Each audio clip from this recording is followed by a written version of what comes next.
Right, so very excited to have this chat.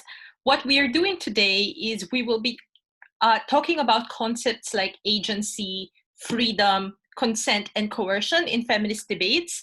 So this is a slightly more specific version of the usual intro to feminism lecture. So we're not really going to go through like the key frameworks in feminism that you would have encountered in an introductory lecture, although we will reference some of them.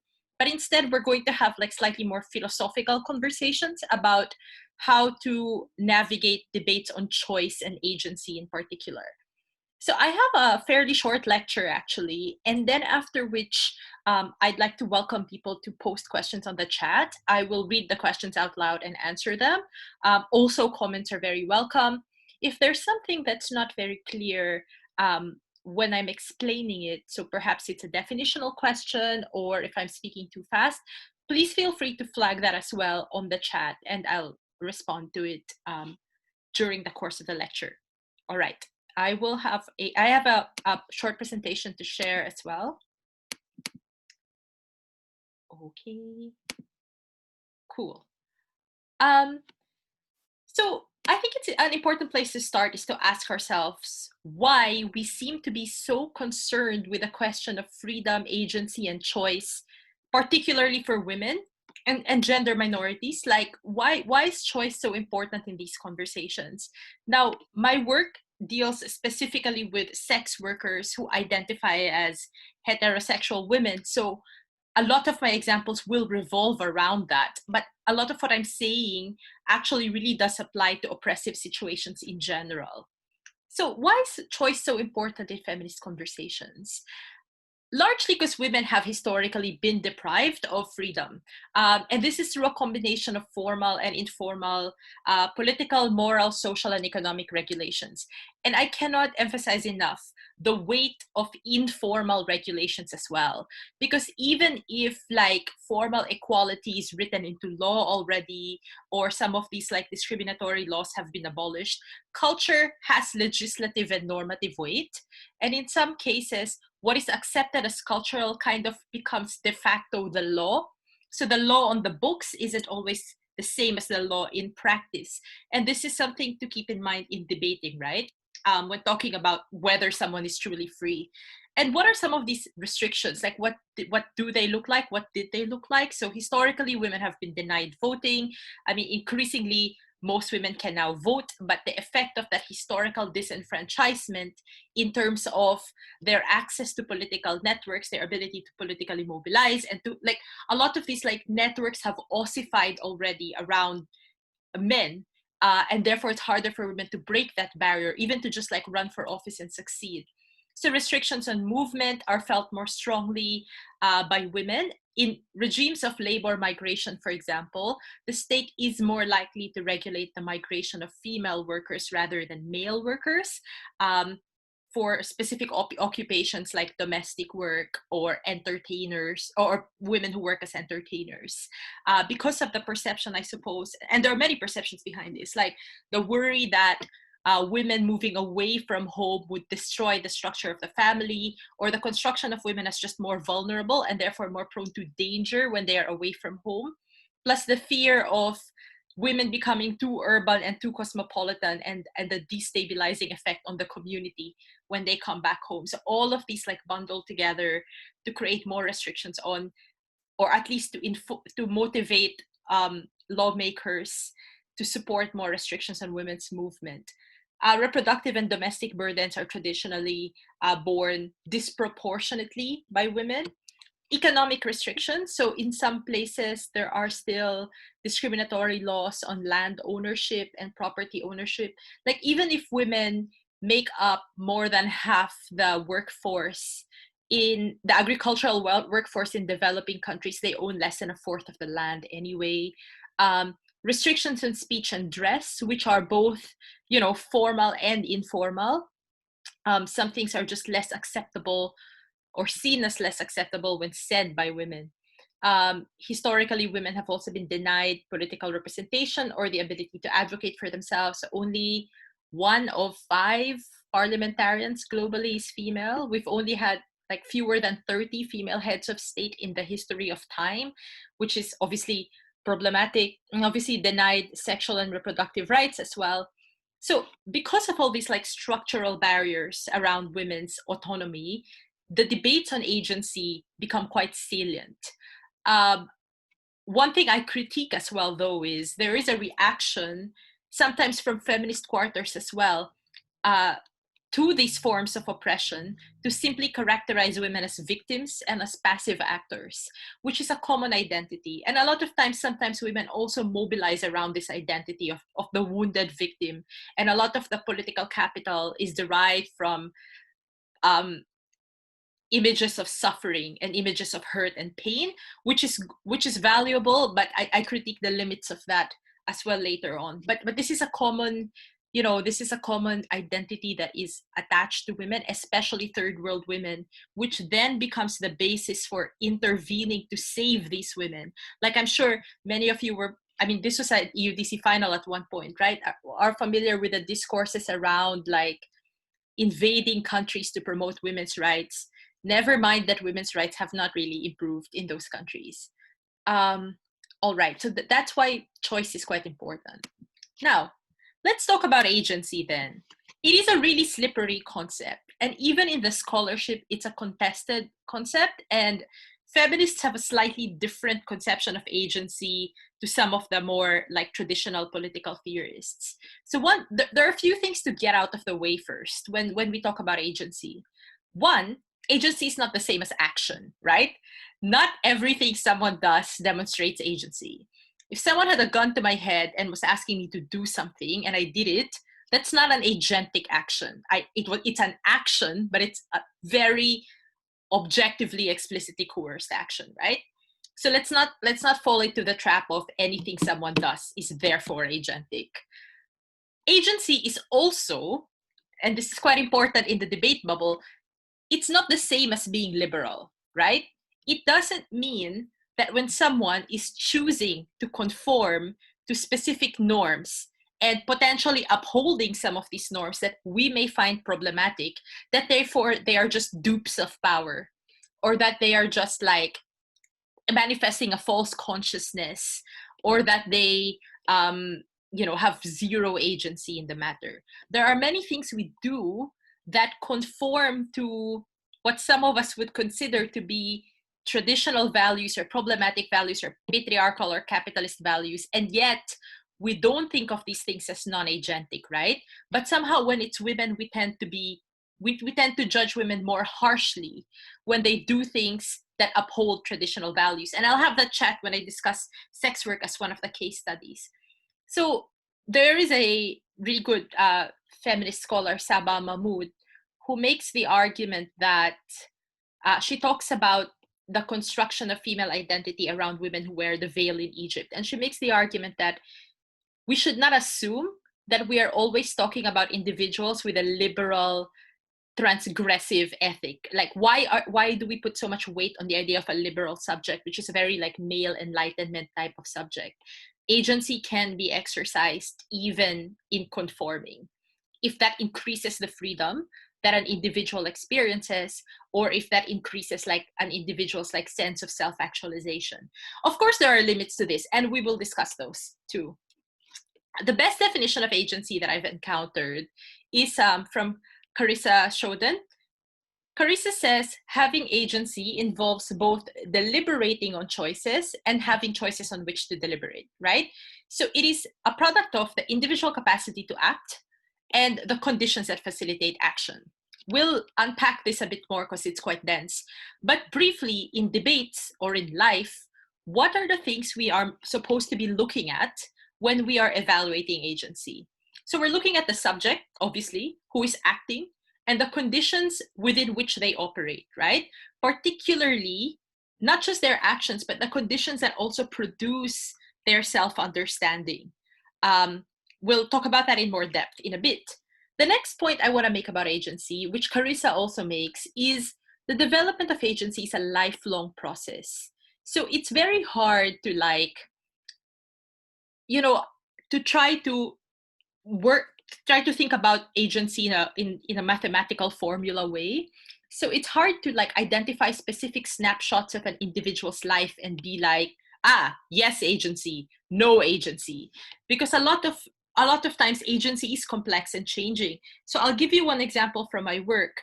I talk about sex workers, right? And I argue that that sex work shouldn't be conflated with slavery or victimhood or trafficking, even if there is a segment of the population of people who sell sex who are indeed in conditions that resemble slavery. I argue that's not true for the entire category of workers.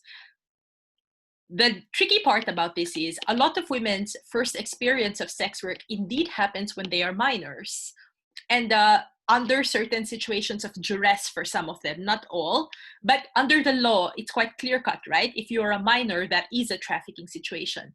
Fine, fair enough. And I guess you can argue in that situation, agency is perhaps not present, especially given all the assumptions we make about young people.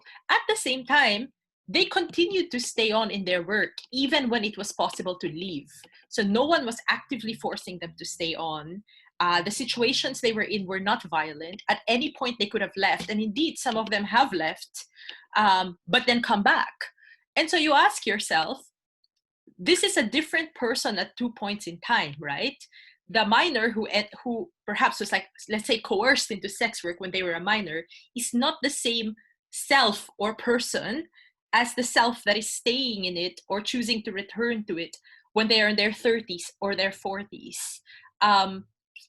And so I'm not like adjudicating one way or the other, but what I'm saying is this should illustrate to you why this whole idea of agency is quite complex and a very lifelong process, and should be considered as it develops throughout a person's lifespan rather than in specific snapshots. The other point that I want to throw out there about agency is, contrary to liberal theory, which tends to like really focus on the individual and individual autonomy and how the person comes to like make assessments about what is in their best interest in a rational way in a very individualized process, the development of agency, from the way feminists look at it at least, is very intersubjective.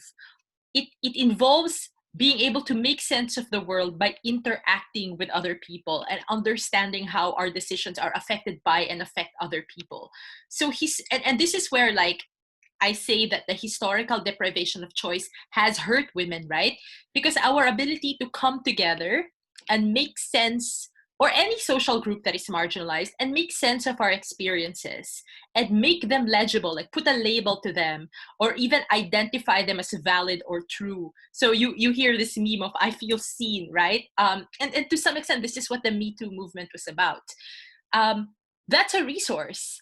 When you're trying to shape collective understandings of the world's understandings of certain phenomena, when you're trying to produce knowledge in a way that is legible to people, in a way that people understand and recognize, you need to be able to come together and produce those meanings together and make sense of them together. Otherwise, like, you feel delegitimized, you feel like what you are thinking or feeling is not valid, you don't have access to the vocabulary or to the cultural raw materials to actually like shape those understandings.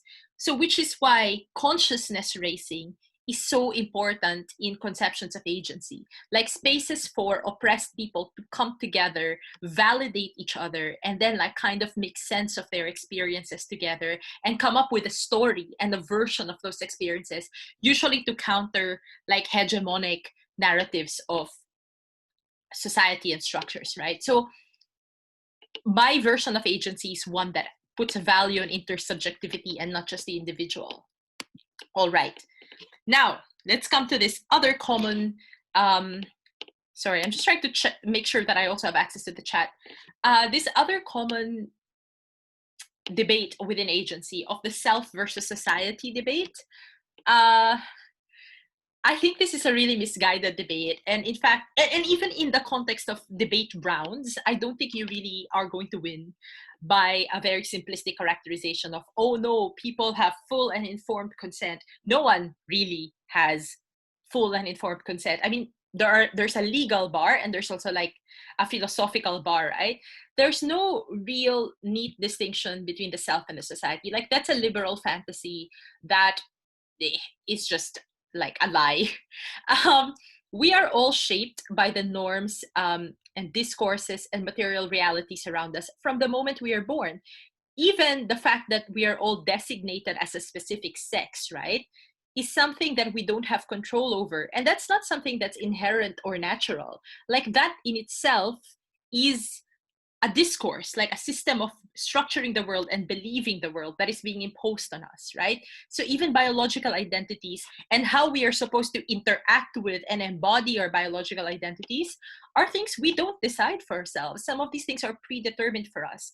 Now, power is not always visible and direct, and it may act upon us in ways we do not recognize. And a lot of times, debates on agency boil down to one of the important things is how sophisticated your characterization of power is, and of course, like how you then use that in your case, right? So coercion isn't just in the form of like very visible, direct, and easy to measure ways, like the gun to my head example, right? It also happens in the form of norms, in the form of community judgments and social sanctions, which is why this is not just about formal punishment under the law. This is about being ostracized by your family, by your community, or you yourself internalizing a sense of guilt. So these are ways that might not be immediately visible to us. So this is quite a bleak outlook on agency, right? But does this mean we have no freedom? That resistance is impossible then? No. But I do have a darker take on this, which is that resistance is going to have to grow out of the very situations we are in. There is no outside of power, right?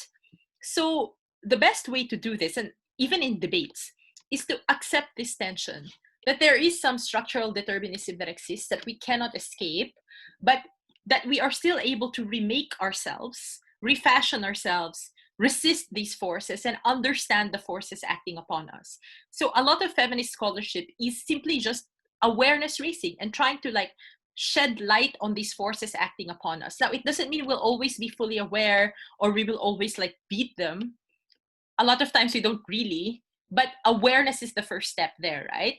And to make decisions within that place. So, for example, decisions around beauty practices, like as a gender studies scholar, I am completely aware that women's bodies historically have been disciplined, and society has constantly tried to prescribe an ideal way for women's bodies to look, and unaccepted and characterize ugly bodies versus like respectable bodies or attractive and desirable bodies. I know this, and I can understand the processes by which this happens. It doesn't mean I don't feel the weight of this in my daily life. It doesn't mean I don't get sad when, or I am immune to the pressures of body shaming or wanting to lose weight.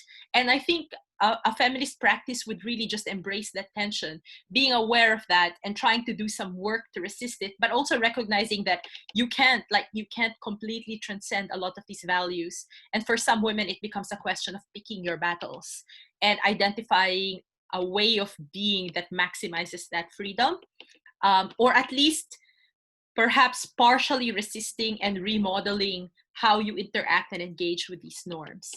And this is still quite theoretical at this point, but the second half of this presentation is quite empirical and more concrete. All right, let's unpack some of these terms a bit more, and then let's jump into the case studies and the more debate relevant bits. So what is freedom? Freedom, and I'm taking from Shoden here again, refers to the structural conditions of life options individuals face in achieving their goals. So as we've said, these can be material conditions, so your class position, the amount of resources available to you, your political position, your access to power, and ability to shape legislation, or influence over policy and norms, your and the legal structures around you, and even norms and discourses, right, through which people understand your experiences. So if you were brought up thinking, I don't know, that marriage is the only acceptable goal for women, you are in a situation of unfreedom, because that norm circumscribes how you, or limits your raw materials that you can draw on to make specific decisions, right? Now, obviously, agency is greater when individuals can choose from viable options to improve their lives and fulfill their needs and desires, but also when they understand how those desires are formed and they're able to influence how those desires are formed. So that Shoden calls is normative competence. So it's basically like you know the forces that are acting upon you, and you have like a specific relationship with them that is not simply uncritically accepting them, right? Now, what if the options are bad? And this is going to be the focus of the second half, actually. I mean, very few of us have like great, I mean, actually, we probably are in the privileged group of people that have a wider range of options. But what if the options are bad? In these situations, one may still have the capacity to reflect critically on them, even with a limited means to change them, right? So in this situation, people still have autonomy, but probably limited agency. And if you ask me, then the question of a lot of these debates then becomes, how do we increase freedom? And how do we increase agency, right? Because I wouldn't say we shouldn't intervene in those situations, but the question is, as you will see later on, which interventions then increase rather than decrease freedom? What does an oppressive situation look like? What am I talking about? Let's characterize oppressive situations a bit more. So these are situations where women or marginalized groups actually do not have a wide range of choices, right? There are penalties, so legal, social, economic penalties for transgressing the rules. So if you don't conform, there are punishments that await. And in these situations, then, we simply cannot look at overt actions as a measure of agency. Because obviously, if they undertake the overt actions, and they become more vulnerable to injury and subordination, right? So if you are an agricultural worker and you're reliant on your boss for access to land and your job and your family's job, even if your boss is being exploitative, it's going to be hard for you to like openly revolt, although sometimes that does happen, because obviously the costs of doing so are high. So it's kind of unfair for someone to go, you have zero awareness of what's happening, you don't understand what is in your best interest, that's why you are suffering and toiling. No, they understand what is in their best interest, and that is why they are not revolting, right? Now the question is, what interventions increase freedom in that situation? So an oppressive situation also, all options involve a potential degree of harm to yourself. And that is why these situations are characterized as a forced choice, not a real choice, a forced choice. I do take issue with some people characterizing them as an irrational choice. They are not. A lot of times, the actors involved are making careful and considered decisions in the context of the limited range of options available to them. We'll talk about that in a bit. And obviously, oppression varies in extents, right? And context is very, very important. So some of these situations include some types of sex work or prostitution, poor women and microloans. A controversial example, domestic work, religious dress codes for women, individuals who stay in potentially abusive relationships, or individuals who don't disclose abuse or violence or don't pursue legal cases. We will talk about 3 case studies later on relevant to this. Another concept that's introduced when dealing with people in oppressive situations is the concept of adaptive preference, which is usually the justification behind, intervening in the lives of these people and trying to protect them from themselves. That's a bit of a crude way of presenting it, but that's the case behind it. So the idea of adaptive preference is, so people in situations of deprivation may form preferences that lead to behaviors that are not in their interest, not in that actually harm them. So these are preferences that are inconsistent with their well-being. They are formed under oppressive situations not conducive to their well-being, and we can reasonably expect that individuals will change these preferences if they were under a different set of like better conditions. And in this situation, the argument is public institutions have a duty to intervene.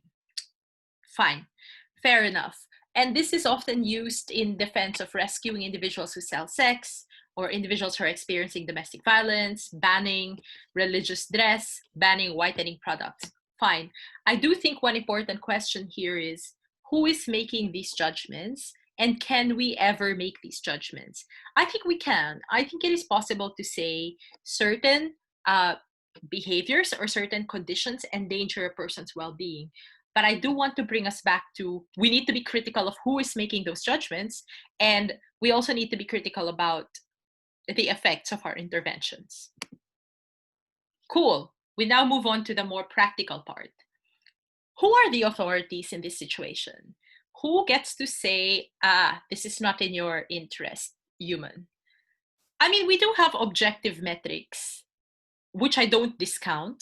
What I would like to make a case for is it's also very, very important to treat people in oppressive situations as authorities of their own lives. So that is what we sometimes neglect.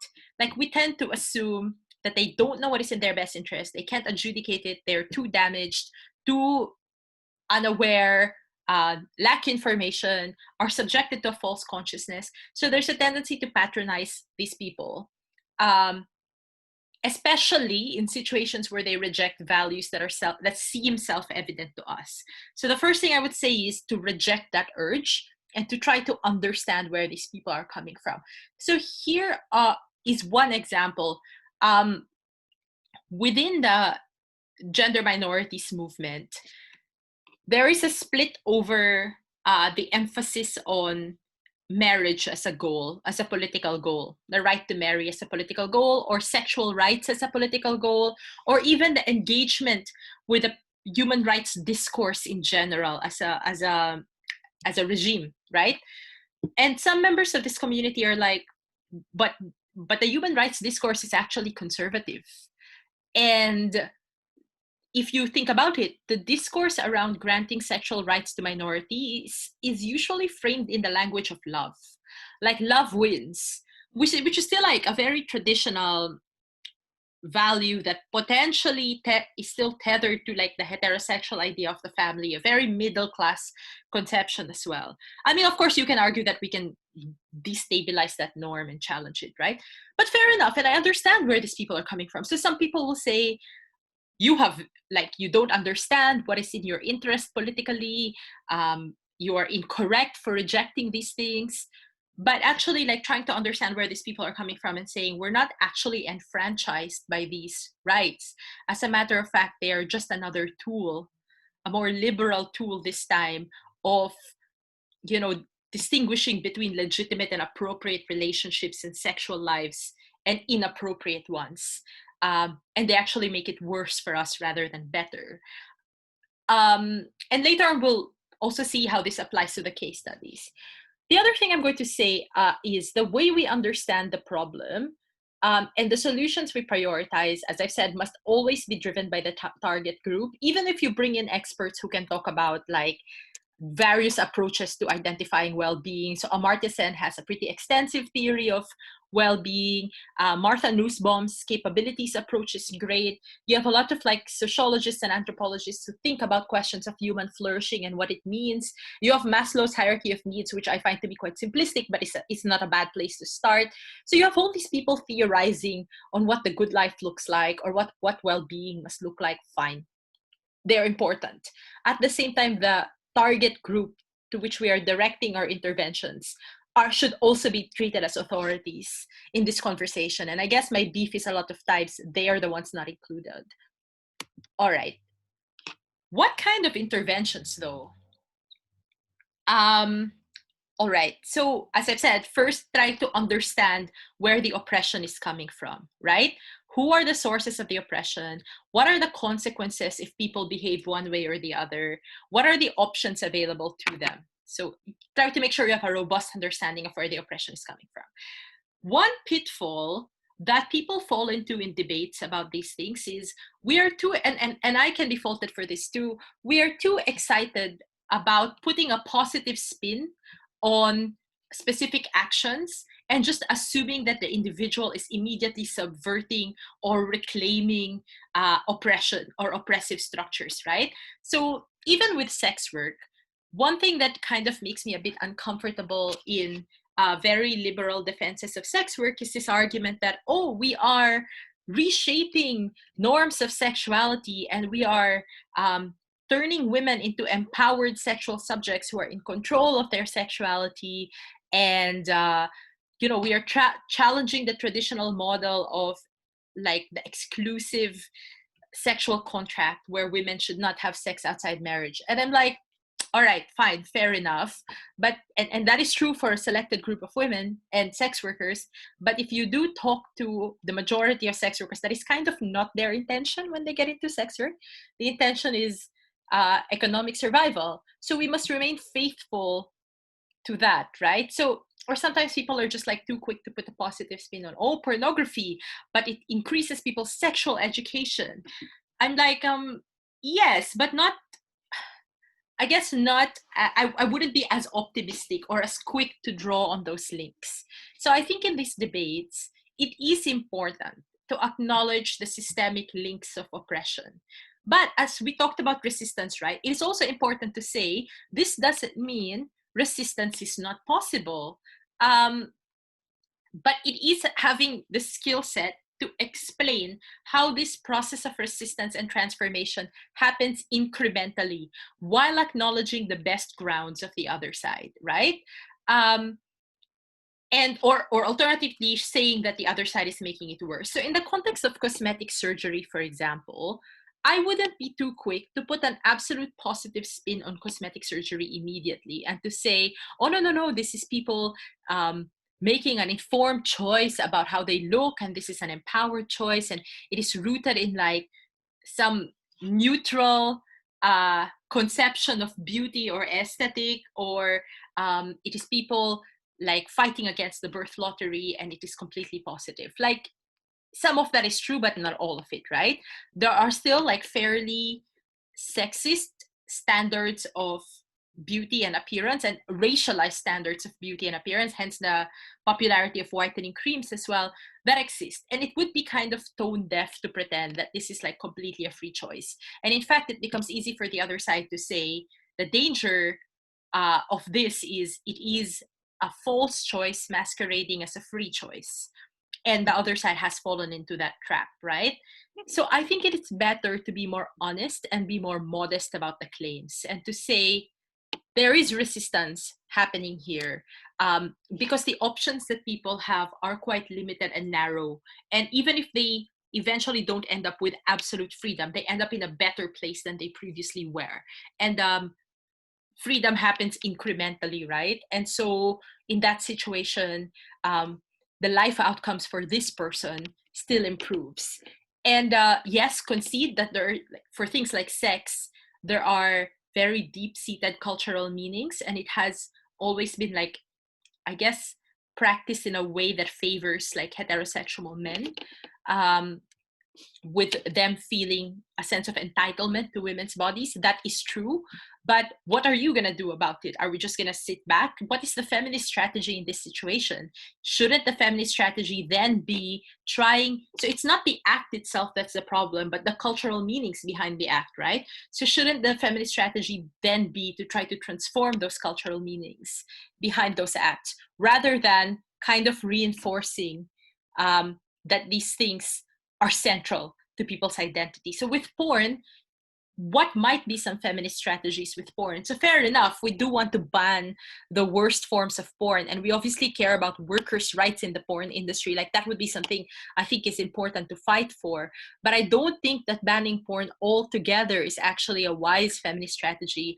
I think a better strategy might be to change what people find to be attractive, or to change what people find to be desirable, and to intervene on that cultural level, rather than trying to ban the industry wholesale.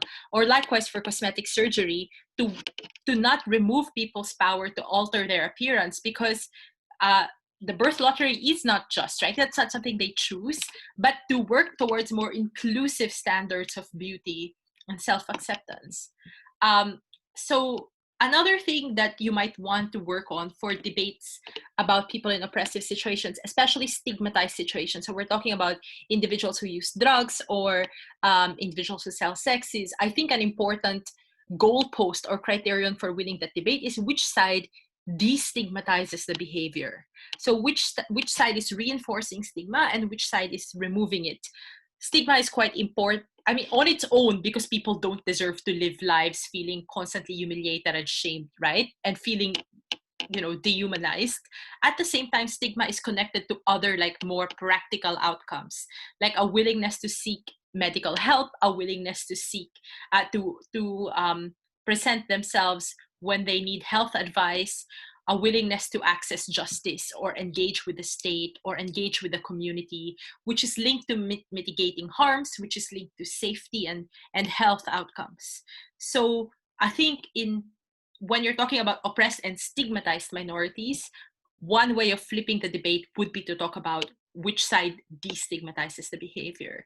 And obviously, as I keep saying, which side does. There is a common principle in development work that I find to be very, very valuable, which is first do no harm. So we recognize that we're not going to solve all of the world's problems, probably ever, but certainly not in the short term or even in the long term.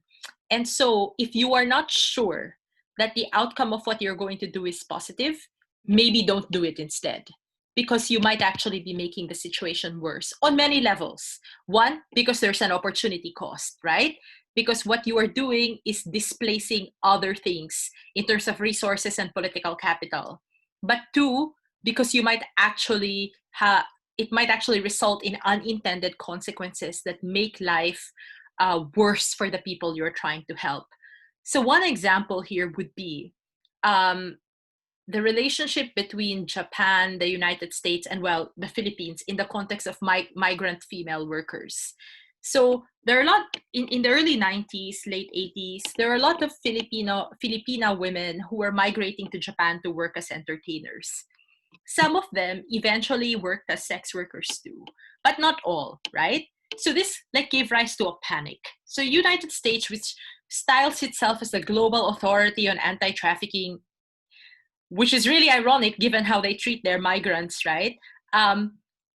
Threatened Japan with a downgrade on the trafficking report and said, "Oh, Japan, you are a destination country for trafficking victims and sex slaves, and you are not doing enough to curb this practice. Like, you must change your policy and crack down on trafficking."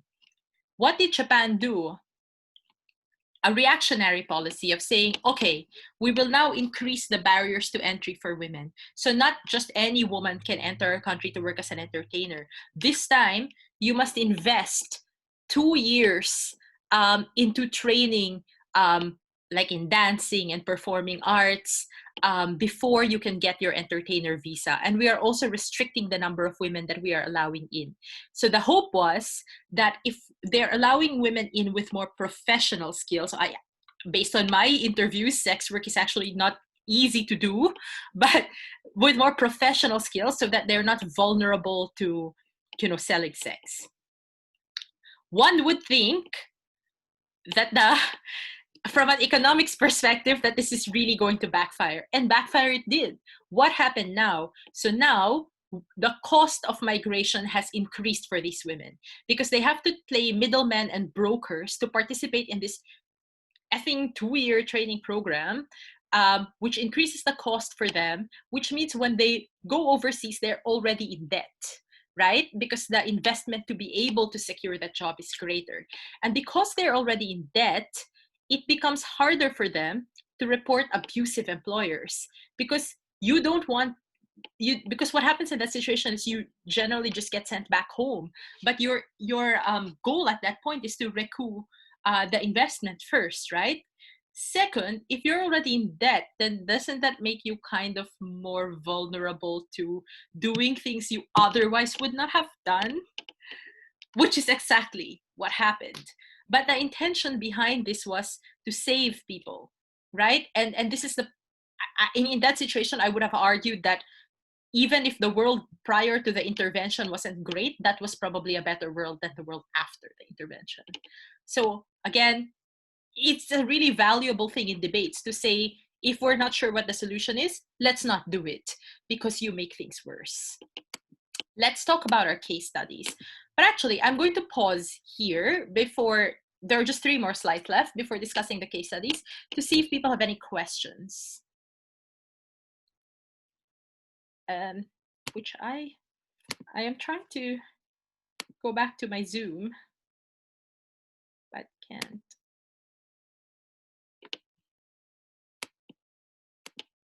Aha. Okay, there are no questions on the chat. I will give you 15 seconds to come up with questions. And if you do not have any questions, I will jump into the case studies and then take questions after.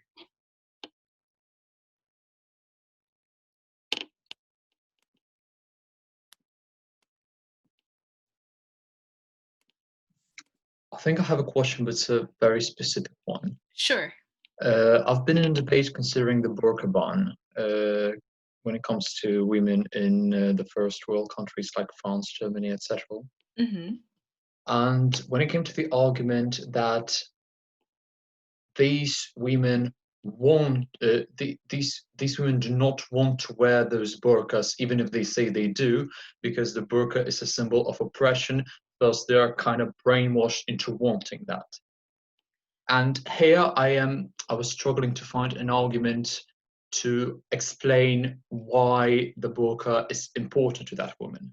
So I'm not sure if that's the proper question here because it's very specific, but if you could answer that, I would be very grateful. So that is actually a really good question. And that is my second case study. So this is not avoiding the question. This is, I promise you that it will be answered in the second case study as best I can. So we will actually discuss that after sex work. But thank you. Yeah. But I will keep that in mind. So that specific line of argument. Any other questions? You can type them on the chat or you can just say them. Ooh, what do I feel about women from Bangladesh and the Philippines being sexually exploited, Saudi Arabia and their government not helping them out properly? Oh my, there are so many things I can say about this. I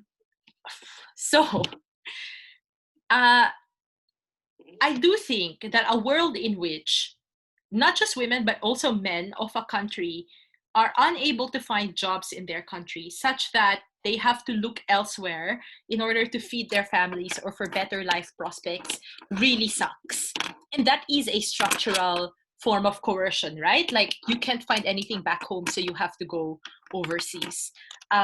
The Middle East is one of the top destination countries for Filipino laborers. Like for some reason, there's a really, I'm less able to speak to Bangladesh, but for some reason, there's a really high demand for Filipino laborers in the Middle East. Domestic workers, construction workers, seamen, and all of these seafarers and all of these things. I suspect part of it is because we have high English literacy rates, and we do have a significantly large enough Muslim population for people to assume like some degree of religious or cultural proximity anyway. So yes, we do send a lot of our women overseas as domestic workers. Some of that discussion comes in when I talk about sex work, actually. And a lot of Middle Eastern countries, if not all, except for one recently, I forgot, recently one country said that they wouldn't follow it anymore, follow the kafala system. How does the kafala system work? It requires you to have a sponsor, a very specific individual sponsoring your visa and your legal status in that country as a worker. So the moment that person wants to stop sponsoring you, you have no more legal status in that country and you have to leave. So you can already imagine how the perverse incentives and the power asymmetries created, because you are literally dependent on your one employer. So it's not even a free market, right? Because your employer can shop around for another employee, but you cannot shop around for another employer, right? They also usually, if not in all cases, like have control of an employee's identity document. So all your passports, legal permits, everything. And in domestic work, I mean, it is also feminized work, right? Because these women have to perform care work for a different family, oftentimes leaving their own, so they can, raise another family and send money back to their families. And they face a lot of things like a language barrier. So you don't speak the local language. The laws are obviously against you because the laws tend to protect their own citizens. it is almost impossible to file a complaint, because even if you run to your own embassy, what can the Philippine embassy really do? We are at the mercy of the government there because we need the jobs. In fact, our own government seems to think of labor migration as an economic strategy, right? So we can't just keep banning deployment, although we'll talk about bans in a bit as well. So even your own government's like base there can't really help you. And or sometimes can, but their ability to do so is really limited beyond like repatriating you. But then again, to get there, you would have amassed a lot of debt already in training and placement fees. So you're earning back that money in your first three paychecks, actually. And obviously, with domestic work, which is a slight difference to construction work or seafaring, is you are in a very private space with a different family. With a different like gender dynamics. So a lot of Filipino domestic workers report being like abused by female employers because they are seen as, you know, sexual threats perhaps. And yes, sexual and physical and emotional abuse from their employers is fairly common. And my take on this is it would be dangerous to put deployment bans, because that's just going to lead to people trying to travel illegally and look for jobs illegally. At the same time, it's not like you have good alternatives for them back home, which means they could be in like different situations of precarity back home. I do think governments can do a better job of policing recruitment agencies and the middlemen. Like recruitment agencies are being allowed to get away with like placing people with employers who have already abused workers in the past. So there might be interventions on that front, like putting employers on a blacklist and saying and sharing that blacklist and circulating it and going, if you have been abusive towards a worker, you are not allowed, like not just in the Philippines, but like all these countries should should share that list. Other interventions might be well, I don't know how effective this is, but lobbying the destination countries to improve the situation of migrant workers. Frankly, I really am not hopeful because it's a collective action problem. If the Philippines says, okay, we're not sending workers to you, Sri Lanka will, Nepal will, Indonesia will, right? And so sometimes I wonder what happens if domestic workers around the world all went on strike. I do think we would like paralyze these households completely. Sadly, this is not like, I wish I had like a clearer answer to you, but one thing I am quite sure of is, one space I'm very sure of is, there's a lot more we can be doing to police these recruitment agencies. A lot of times, the reason we don't is because these recruitment agencies pay off corrupt government officials. And sometimes government officials themselves own these recruitment agencies. But that's the link in the chain that I think we can deal with better, exposing that and dealing with that, which actually was my old job. And the other thing we could be doing is making sure that people have opportunities back home so they don't feel compelled to go overseas. Why is the West silent on this? Well, I mean, will the US ever criticize Saudi Arabia? Yep. Okay. Next question. A debate on explaining why political capital is something the feminist movement struggles to get. So to me, this is actually self-evident and fairly obvious, but I understand why you kind of like, there's a bar of skepticism that you want to overcome when you're making this argument in debates. I genuinely just frame it as a question of opportunity cost. Like, for something that we do, we therefore devote time, energy, focus of resources, focus of funders to that specific issue. And that is to the exclusion of other issues, because we don't have an unlimited pot of funding, which is why I'm really, really annoyed at the anti-trafficking movement, because the way they have framed the problem is we must rescue sex workers, right? And this is a case study you can use, I guess. Like, and because that is the way they framed the problem, all the funding went to that. As a matter of fact, US government funding, when it comes to situations of trafficking and HIV prevention, for you to qualify as a grantee, when you are doing projects outside the US, you need to sign an anti-prostitution pledge. You must demonstrate that you do not support sex workers. Well, good luck to you if you are working in HIV prevention or harm mitigation and drug policy, or even like minimizing women's vulnerability in sex work. If your starting point has to be that you must demonstrate that you've tried to rescue them, I mean, how are you even going to gain access in these communities? And in many cases, you do more harm, right? But that is an example of how certain types of feminists have managed to define the problem and define the solution, and the opportunity cost here is other solutions are being crowded out. So I would frame it as a question of like political attention, capital, funding, or even the kind of support and buy-in you get from society for specific interventions. To be honest with this, a lot of it is just making it concrete and spelling it out for people and showing them that it is not different from any other policy, really. Okay. Next, China's Belt and Road Initiative not being driven by the target group. Okay, I have less of a feminist analysis for China at the moment. There are feminist things to say.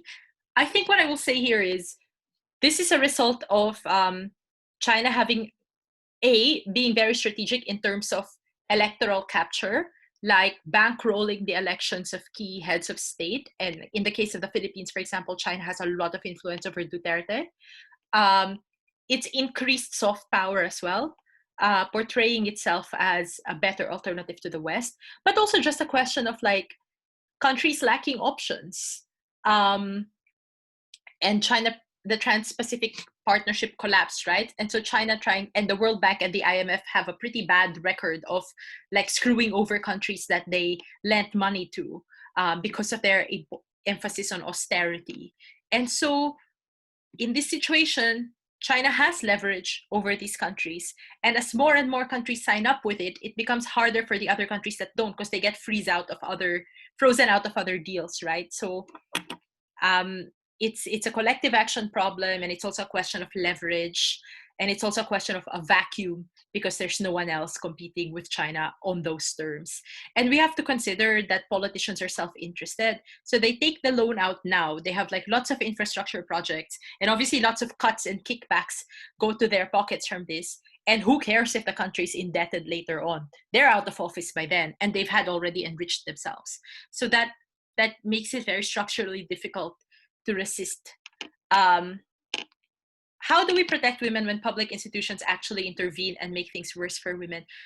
I mean, this is not an easy answer, but we have to try to avoid the situation where those interventions take place in the first place, which thankfully is what a lot of debating is about. Should we do a thing or should we not do a thing? So it becomes easier to do this in debate land than in real life, sadly. But also then, I guess, to argue, to challenge those interventions and to insist on alternative interventions is probably the best way forward. And you'll see that in the case studies as well, especially when I talk about sex work and microcredit. Yes, you are correct. Governments keep sending people to the Middle East for work. It is literally part of their economic strategy. I think part of it is because remittances from these migrants are essential to countries' GDP. Like in the case of the Philippines, it's anywhere between 1% to 10%, to be honest. So we literally cannot afford to not send these people overseas, which is obviously, to me, quite unfortunate. Are there things private institutions can do more? Absolutely. I also am very wary of seeing private institutions as saviors, because my first response to private institutions, and you will see this actually, Nancy Fraser and other co-authors have written a book on feminism for the 99%.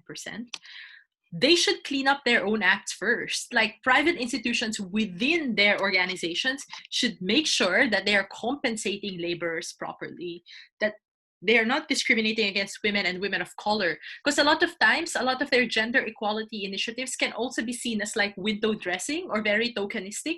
So like, if you're a private company, maybe make sure that your sweatshops in third world countries are paying women workers a fair wage. Maybe make sure that you are not discriminating against mothers in your organization, or that you have women in leadership roles. And by women in leadership roles, I don't just mean women who will do the same thing that your male leaders would have done historically. So private institutions absolutely can do more, and they should actually start internally within their own organizations first.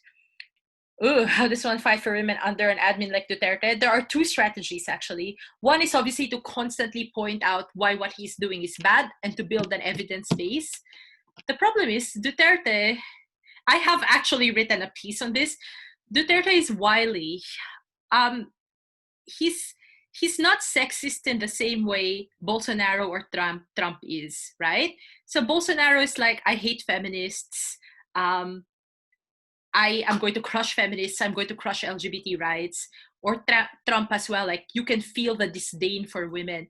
With Duterte, it's a benevolent kind of sexism. It's a benevolent kind of paternalism. So when he was mayor, for example, of a big city in the Philippines, you would have women who were abused by their husbands or partners, so domestic violence victims, come to his office to report domestic violence to him. And then he would make a public show of like hunting down their partners and like, threatening to beat up their partners and putting them in jail. So, and in fact, under his regime, obviously this is not his own doing solely, but under his administration, there has been like the widest suite of rights and protections and childcare options offered to mothers and to rape victims and all of these things. So he does have like a record of like quote unquote protecting women, right? The problem with Duterte is two things. One, he protects women and respects women up to a point where they are not threats to his authority. But the moment they disagree with him, then he's no longer all about protecting them, and he's all about like attacking them and sexually humiliating them. Second is he's very like sexist jokes. Like he cracks a lot of jokes about raping women or shooting women in private parts, which to me is problematic because it normalizes rape.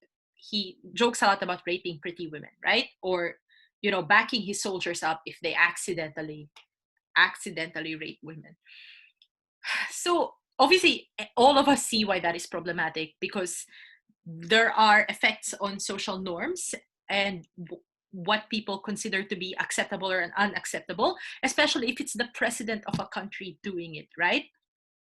And it sets back a lot of progress we've made, given that rape culture is already so pervasive. At the same time, he uses the medium of jokes for these things, which kind of allows him some degree of like plausible deniability, or some degree of like, hey, I am like, it allows him to portray himself as resisting political correctness and as not being too serious. And so that works for your regular, not very enlightened men or even women. So I'll give you one example. He was in South Korea and he was meeting Filipino, we were just on the topic of labor migrants, right? He was meeting the Filipino migrant community in Korea. So kind of just saying, checking in on them, how are you? What can our government do for you? I think he was being presented like some certificate or something. And the Filipina woman based in Korea presented him with this thing. And then he kind of asked her for a kiss. So he solicited this kiss publicly. And she kissed him publicly. And obviously there's public outcry here. Later on, the woman says she actually didn't mind it. And it was quite an honor. And her husband also said he didn't mind it. So the way this is being understood by Duterte supporters is, what, he's just being playful. No one is really harmed. Also, imagine, for the first time ever, you have a president who does not think of poor people or migrants as like beneath them, right? He is one with them. He like gets up close and personal with them. And in the spin here is that he's actually like a man of the people. Like this is his way of showing appreciation, and it was consensual. Now, anyone with an understanding of consent obviously knows it's not consensual. Like, you are being asked to kiss the highest official of your country in public, and you are given a split second to make that decision. Like, how are you going to say no under those terms? And how are you afterwards going to say, I mean, what are you going to do? Accuse the president of sexual harassment? And people were clapping and cheering when this was happening. And you're just going to be seen as a killjoy when you do that. I mean, there's a reason we don't allow like any random boss or any random person in power to solicit, physical affection or intimacy from any random person under them in public gatherings, right? Like, if we would not allow our priests to do this, we would not allow our teachers to do this, or our like debate adjudicators to do this. So why are we suddenly okay with the president doing this, right? But that needs to be explained. And there is another strategy that we are toying with, but it's also quite dangerous, which is a strategy of using masculinity to fight masculinity. I don't know how comfortable I am with this, but it is a strategy basically of saying, look, Duterte, you claim to be so strong and so brave, and you have told Obama to fuck off, and you insult the Pope, and you have insulted the United Nations, and you've talked about killing criminals. Great. Why is it that when it comes to China, you can't fight back? And there are all these memes of Duterte like being put on a leash, walking around like a dog, being like carted around by Xi Jinping. And so basically what we are doing is we are operating within the discursive framework of masculinity, which is the framework he chooses to use and his supporters choose to use, and saying that even within your own framework of masculinity, you're not macho. But the danger of that is obviously then you uphold the framework of masculinity and you still uphold the framework of macho-ness as a metric of what's desirable and what's acceptable. So there are no like real ideal solutions here. You just have to really keep at it. You just need to like, I guess, like, not allow, it's a war of attrition, right? You cannot allow yourself to be worn down, and you just need to keep resisting. Okay, I will now move on to the 3 case studies and then take more questions after that. Okay, let us talk about sex work, and I will try my best to not be carried away because this is my PhD dissertation. Some of the questions when it comes to sex work. 1, is selling sex inherently degrading and dehumanizing? Because this is an argument some feminists make. So I don't know, actually it might be useful for you to have an introduction to some of their arguments. So Carol Pateman in The Sexual Contract makes this argument. Catherine McKinnon makes this argument in The Feminist State. They say that sex is very different from other types of labor. We'll talk about their arguments. Next question though, and I argue that this is an important question, what are the realistic alternatives? Another argument that's made about sex work is women have a lack of control over their working conditions. So I asked the question, where does this come from? Arguments about sex work also involve arguments about how they affect women in general. So other women in general, not just sex workers. And the question of what interventions should we prioritize? So, is selling sex inherently degrading or dehumanizing? So for feminists like Carol Pateman, I'm trying my best to, I'm trying to represent their argument as best as I can. It is hard because I don't agree with it, right? Like, the argument is the social construction of identity and gender is very contingent on sexuality and sex acts, historically and even now. So masculinity historically has been constructed and affirmed by asserting control over women or sexually dominating women and having entitlement to women's bodies. That is how masculinity is best performed or historically internalized, at least according to Carol Pateman, right? And therefore, sex is very deeply intertwined with your sense of self and with your sense of identity, more than any other thing you do or any other form of labor. And in the sex act that exists in the context of prostitution, you affirm the male sex right over women because they're paying for it, right? Men are paying for it. Women would otherwise not have been there if they didn't need payment for it. So men are paying for it, and they are not only paying for the sex act, but they're also paying for control over women's right to refuse, because you are forced to say yes in that situation. And we also confirm femininity as subservient, or as like a sex slave, I guess, in that situation. So that's the Pateman argument. A slightly better version of this argument, I think, is that there are deep-seated cultural meanings attached to sex that many people tend to think of it as something that's intimate, personal, private. So this is the more like the worldview that says certain things shouldn't be commodified. Um, and sex, some people will argue, is one of them, because it is so, for many people, deep-seated and tied to intimacy and privacy. Now note, not necessarily marriage, but at least to like the idea of consent and non-financial payments, or the absence of financial payments, that the way sex work is experienced by sex workers is very different from how construction work is experienced by a construction worker.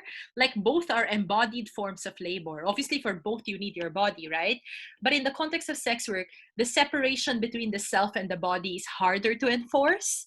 And therefore, what you're selling in sex is not simply a service that is detachable from you, or even renting out your body for a temporary period of time. What you are renting out is actually yourself in a very real sense, because of the connection of the self to the person's identity. And thus, according to these theorists, and you know, there's some validity here, and thus, it is a more deeply traumatic kind of work than other forms of work, which has resulted in sex workers feeling like they have to dissociate themselves while they're performing this work, which then, this part I really don't like, which then gives rise to like a host of other traumas and mental disorders, which therefore like damages them and makes them like not stable enough to assess their working conditions. I am not okay with that part of the argument. But the part of the argument that says, fine, it does require some degree of dissociation, it's not a pleasant experience relative to other jobs, fine. The other argument that's made here is somehow markets in sex tend to be female dominated. This is increasingly changing, to be honest, but fair enough. It is predominantly female sellers, or women sellers. And by this, I include, very, very clearly include trans individuals, and not like cis male sellers, right? And so that is evidence that it is the interaction of patriarchy and poverty to produce this hybrid form of inequality. So I have several answers to this that are based largely on interviews with sex workers, because again, I insist that we must take our cues from the marginalized population. And you do have a very active sex workers' rights community around the world, not just in the West, even in the global South, especially in the global South, actually. India has amazing sex worker rights organizations, as does Thailand, as does Laos and Vietnam and Singapore. So when you ask them, they have a different conception of their relationship to their bodies. So some of them actually agree. Some of them agree that they would rather not sell sex because for them it should be special. But given that this is their situation, this is better than the alternative, which is the second question. But some of them don't agree. Some of them say we don't experience sex in the same way Carol Pateman is saying we should experience it. We don't think that our identity is confirmed through the Sex Act. The weight of sex on our identity is not, it's not as great as this person says it is. And so why are we prescribing then a specific relationship between women and their bodies? Because you never hear this said of men. We don't argue that clients or male sex workers lose a core part of their self when they sell sex. It's always the women, right? So while it is true, and this is what I mean by let's not put too much of a positive spin, while it is true that many women do experience sex like this as giving up a part of yourself, not necessarily in a monogamous way, but still, and that is true even for some sex workers, that doesn't mean it is true of all, and that doesn't mean it can never change, right? So recognize that there are limits to how much we can reinterpret the Sex Act. So in some ways, Carol is correct and Catherine McKinnon is correct, but in other ways they're not, because they assume that there's no space for resistance, there's no space for reshaping the norms completely, and that all women have that kind of relationship. And in the process of assuming that, you kind of actually make it true, right? Because in the process of assuming that, then you fix it to be the only way things can ever be. But I thought the point was to critique that connection. But then you're kind of like locking that connection by insisting that this is the only possible way we can interpret sexual acts in the context of sex work, right? And actually, at this point, I'm talking about sex work in the context of street sex workers and established sex workers, the most vulnerable kinds, because I want to play ball with their characterization. So I'm like, all right, let's take your paradigmatic case and let's deal with you on your best grounds. But if we're talking about like more high-end sex workers or more freelance ones, or, you know, non-heterosexual female women, the terms are very, very different, and certainly a lot more transgressive and a lot more subversive. They have a lot more control over the dynamics of the sex act and negotiating those terms with their clients. In fact, in many cases, they are in control actually of the situation. So again, a very flat and unnuanced characterization of women's relationships with their bodies, not a fan. Next, what are the realistic alternatives? I'll talk about the women in my research who are predominantly from low-income families, many of them single mothers, or who had been single for a large part of their lives. And when you ask them what their realistic alternatives are, some of these alternatives are also feminized forms of work. So like domestic work, right? Why is it okay to commodify a woman's care work and care responsibilities, and we don't bat an eyelash, we happily send them away? But when we suddenly commodify sex, we are very, very worried. My theory here is this is less about protecting women, and this is more about certain conceptions of what's okay and what's not okay for women in sex work. So if you think about it, we're fine with women in factories. And as a matter of fact, you've had that entire discourse of, you know, factory work, factory owners prefer women because they are less likely to resist. They have nimble hands. They're very docile and submissive. Likewise for women in domestic work. We don't seem to care about that. But suddenly when it's sex, we're like, oh my God, danger, danger, must protect. In some ways, the sex worker is transgressive, right? Sex outside marriage, sex for money, women occupying public spaces at night, which is not a thing we tell women is acceptable. Anyway, sorry, I digress. I knew this would happen. What are the realistic alternatives? So domestic work, as I've said, your minimum salary is $100 a month in the same country. You have to live with the family that you are serving and leave your own family, or you go overseas and you earn a little bit more, but you face all those risks that we talked about earlier, right? Factory work, arthritis, back pain, salary deductions every time you are late, very limited bathroom breaks, unsafe working conditions, really low pay. You can't be absent when your child is sick. If you're a single mother, flexibility in working hours is so important to you. If you work overseas, you miss your child's first birthday, you miss their graduation, you're not there for them when they have a bad day, you struggle with that guilt of being away from your family, right? So these alternatives, working as a sales clerk or in retail or waitressing, where you're very dependent on tips and also get sexually harassed, by the way, by your employers for all of these types of work. A lot of the women I spoke to have engaged in these other types of work and found sex work to be better because they make more money and work fewer hours and have flexibility and own their time, right? And who am I or us, who are we really to tell them, no, we would sleep better at night if you're working in a factory instead of selling sex? Unclear, right? So unless we can offer better alternatives, if we ban the industry, we might actually be leaving them worse off.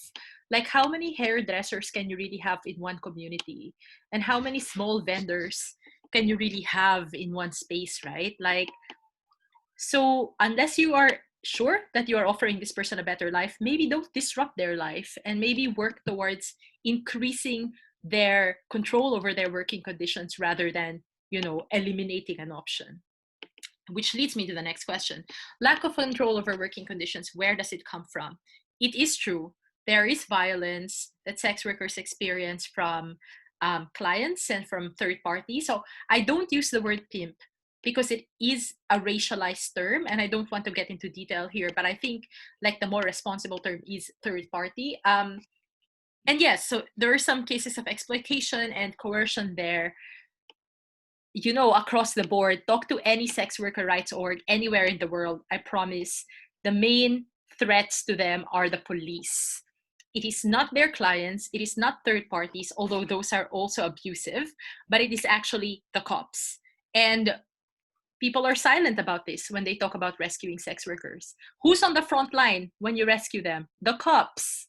So, the moment feminists are advocating for interventions that increase the power of the police over the lives of vulnerable communities, that's a red flag. We need to rethink that. I genuinely do not think cops are our friends. So, yeah, a lot of it actually is fear of getting arrested, because when you get arrested for doing something that is illegal, you are extorted. So they blackmail you, demand sexual favors, demand money from you.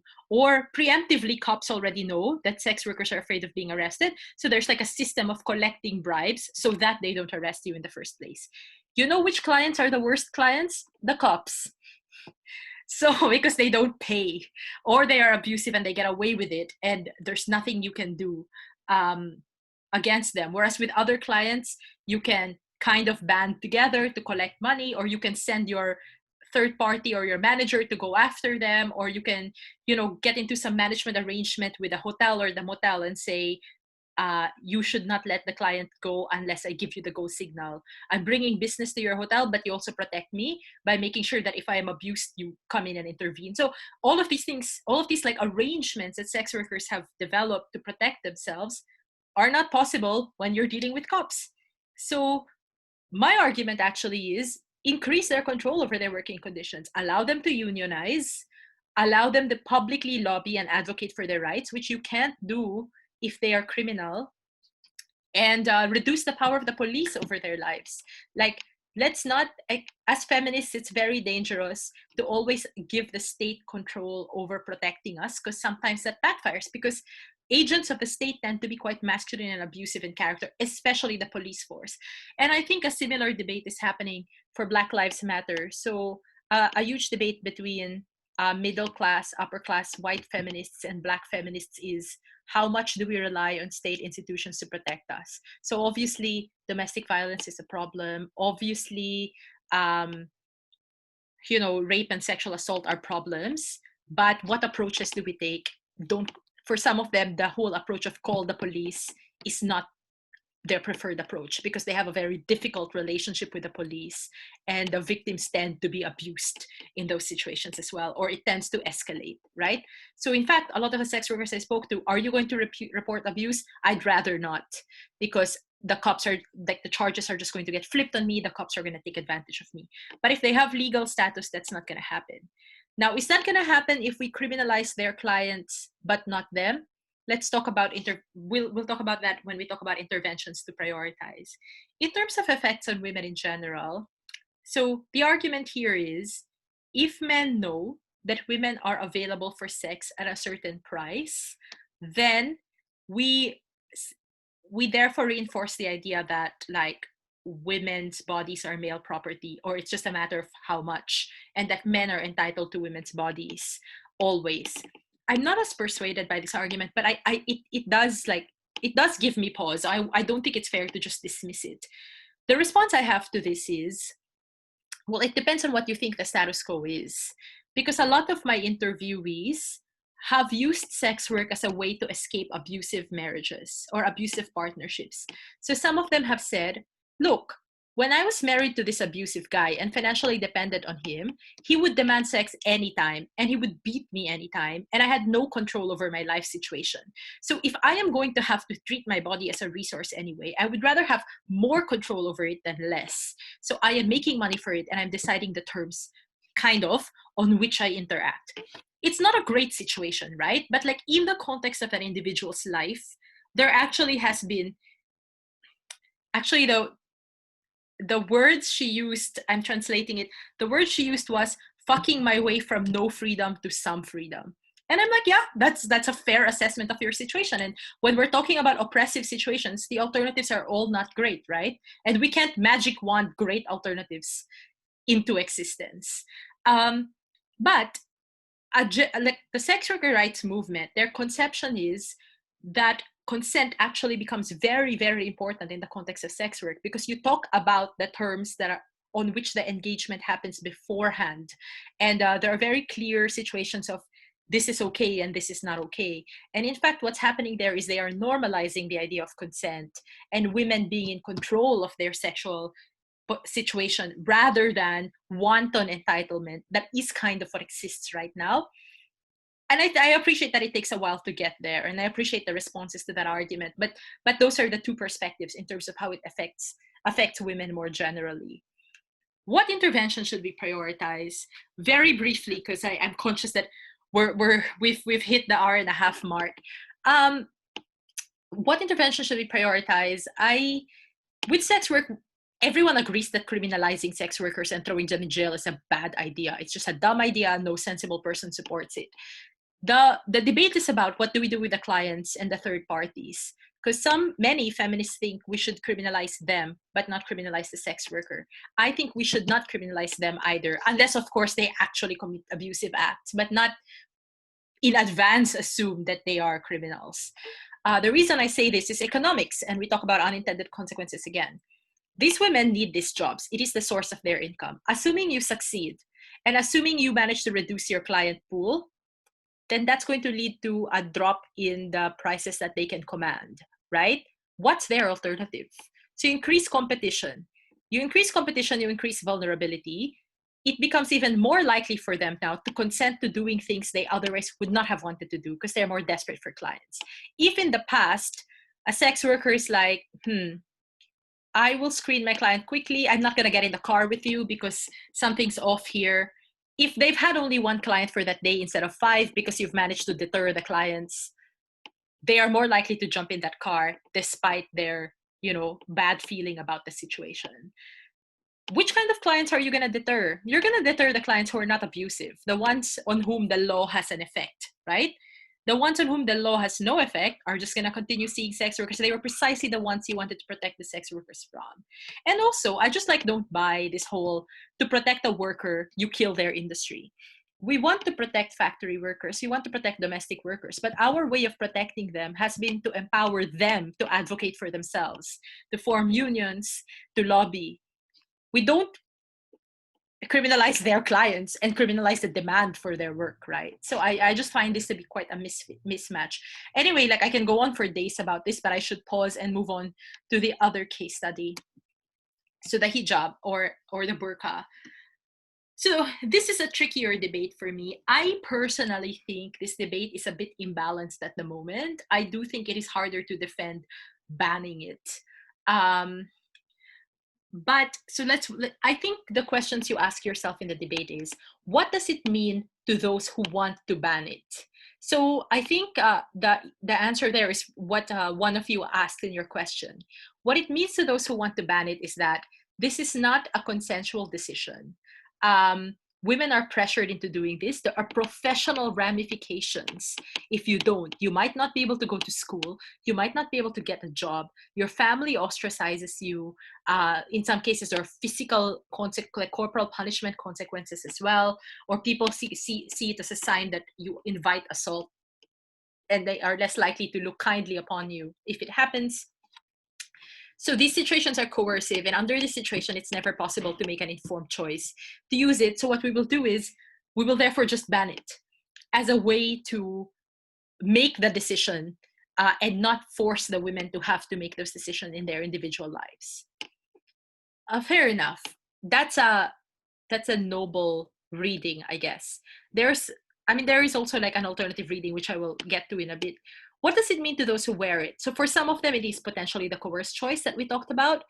For some of them, though, it is a part of their identity and a part of displaying modesty and constructing themselves as good members of their religion.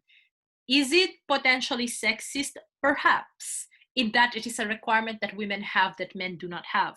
Do they see this as a problem? Not necessarily. And there is agency in that, right? In terms of them saying, what is important to me is the personal relationship I have with my deity. And in as far as I think this furthers that relationship, I should be allowed to do it. And it's not different to many other beliefs we have that are not necessarily liberal, but make us happier or like increase our sense of belonging in the world. So it's part of the right to religion. There are so many other of those beliefs. So I think it can be defended on those grounds. Now, can wearing it be an agentic choice? I am inclined to say yes, although I do recognize like all the other constraints that we just enumerated earlier, right? So I guess a question to ask is, does banning necessarily create more freedom? My conception of the banning is this is really about fine conservative groups versus liberal groups like having a go at each other, and this is a question of political point scoring. But ultimately, though, women's bodies are the battle site of this, and that's not like how it should work. What happens is both are vying for control over women's bodies, essentially, which is how I would frame it. Some say that women's bodies need to be uncovered, and some say that no, women's bodies need to be covered. And in between, the woman is actually trapped. But does this situation actually improve the choices for women in that situation? Perhaps for a few of them, yes. But if the coercion was as strong as we said it was, right? Like there are professional consequences, there are consequences on education and things like that. Then for the very conservative pockets of that society, and there have to be many of them for the coercion to be this powerful, you might not achieve those outcomes for women. This might actually lead to decreased mobility for them, like that they are less likely to be sent to school or less likely to be sent to co-ed schools, that they are less likely to be allowed to work outside the home, that they are less likely to be allowed to travel on their own or go out with friends or stay out late at night, or that they could be more vulnerable to sexual violence. Now, this is not making an excuse for sexual violence, but it gives an excuse to perpetrators of sexual violence. So in this situation, while it is not ideal, that might have been trading off some freedom in order to buy a bit more freedom. And that is a choice we cannot be making on behalf of communities like that we don't completely understand. Like we can't just willy-nilly enter there and say, we're saving you, because it could, like even if they are a minority, it could make life significantly worse for that minority and could result in like a conception that, the West is trying to tell our women what to do and what to behave, and lead to a backsliding of women's rights in those communities even more. Now, what is my theory of change? How do we make things better for the women who we did say there's a subset of them who are kind of coerced into this, right? Like, how do we make things better? Sadly, my answer here is I'm not sure that we can fully do it, but I am sure, or at least if I had to defend against the ban, I am sure that we make it worse by banning. At the same time, and there are many ways to demonstrate that, the backlash, the material effects on the lives of these specific women. But also, I do think a lot of these changes need to come internally. It needs to come from Islamic feminists.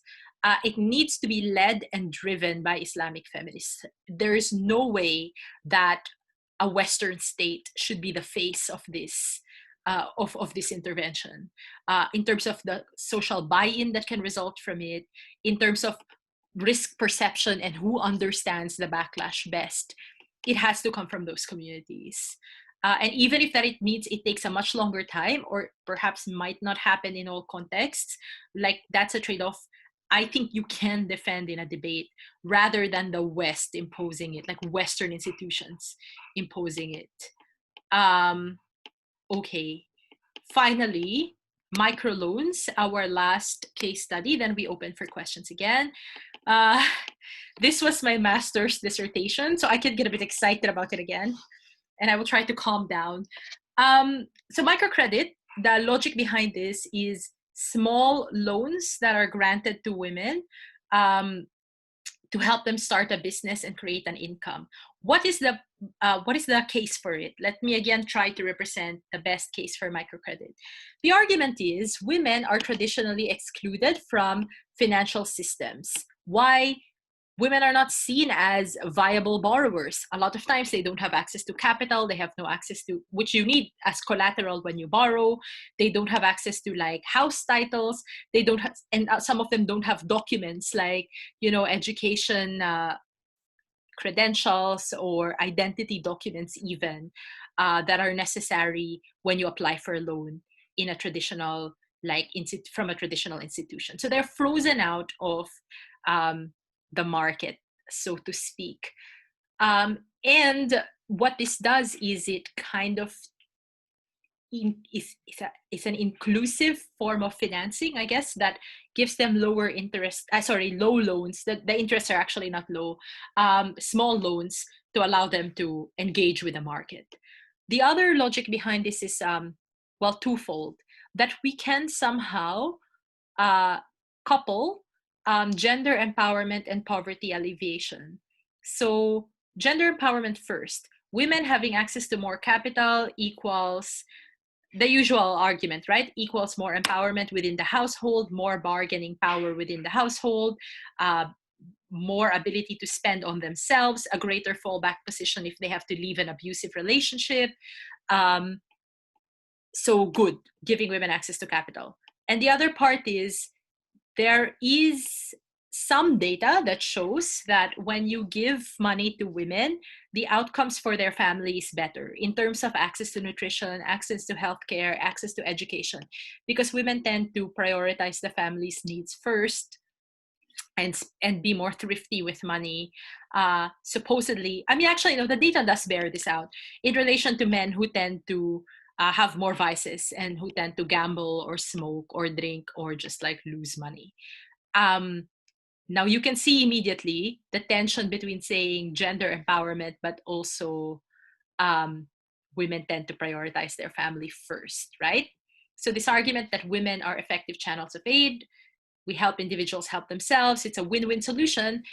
It is the preferred alternative of the capitalist market to simply giving cash transfers or conditional cash transfers, which is my preference, a strong preference for conditional cash transfers, because it's a win-win solution because the women are paying you back and they pay high interest rates actually. And so you make money off it. So you're it's not a dole out. It is win-win for me, the investor, and the women that I am supposedly helping. And so you've had microcredit revolution, I'm sure. So if someone asked about Bangladesh, if there's anyone from, I can't see the participants from where I am, but if there's anyone from Bangladesh here, I'm pretty sure you are sick of hearing of the Grameen Bank and Yunus and how he revolutionized microcredit, right? Actually, the Grameen Bank does charge higher than market interest rates. Now their loan repayment rates are good. It's 97% or higher. And that's another reason the indicators of success that are used for microcredit are traditional economic indicators. What are the loan repayment rates? High. Are there increases in women's income? Some to no increase.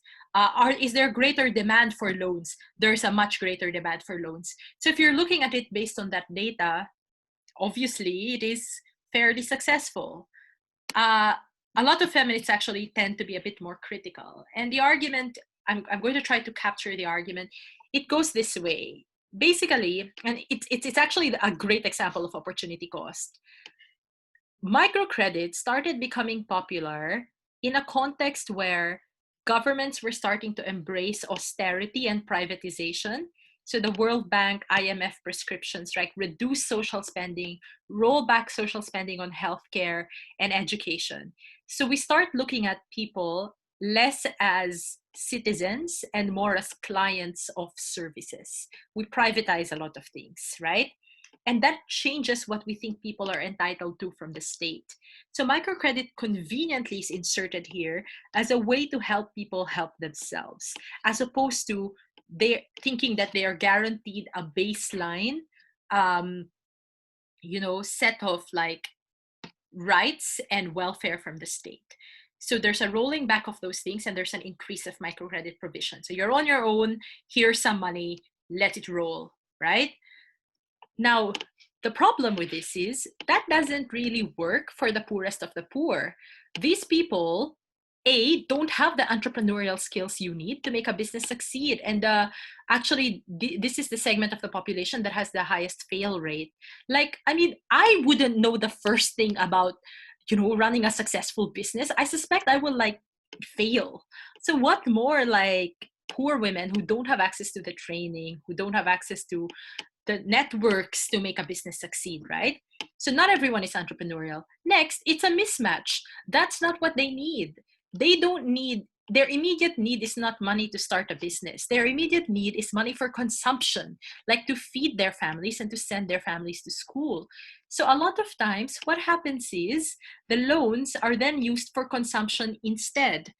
And obviously you have a high demand for loans because people are desperate. They'll take whatever source of funding or cash they have in the moment as opposed to nothing, right? Or as opposed to borrowing from even higher interest loan sharks. So they take the loans, use it on consumption. And then when it's time to pay, women are seen as largely responsible for the loans because 90% of our microcredit loans are targeted at women, right? So husbands don't even feel like they are responsible for helping out in paying because this is your problem. You signed up for that loan, right? So women are then very stressed when it's time to pay and have to perform additional labor, like cleaning their neighbors' houses, sex work, washing clothes for their neighbors, selling their furniture, and go into like large amounts of stress in order to pay back the loans on time, because those are seen as their responsibility. And in fact, in South Asia, it's widely documented suicides related to microcredit. And in my own fieldwork in the Philippines, when I interviewed microcredit lenders who obviously are not very savvy in using politically correct language, I'm like, why do you prefer female borrowers? And they're like, oh, they're easy to scare into paying back. And a lot of women tend to be more religious. And so they like have this discipline and this sense of guilt if they don't pay back. When the collectors go to collect money from male clients threaten them or just disappear on them or shut the door in their faces. But for women are easier to intimidate into paying back, which made me then suspicious. I was like, is this about helping women or is this about your business model being viable because women are more reliable borrowers? Okay, sure, cast some doubt there, right?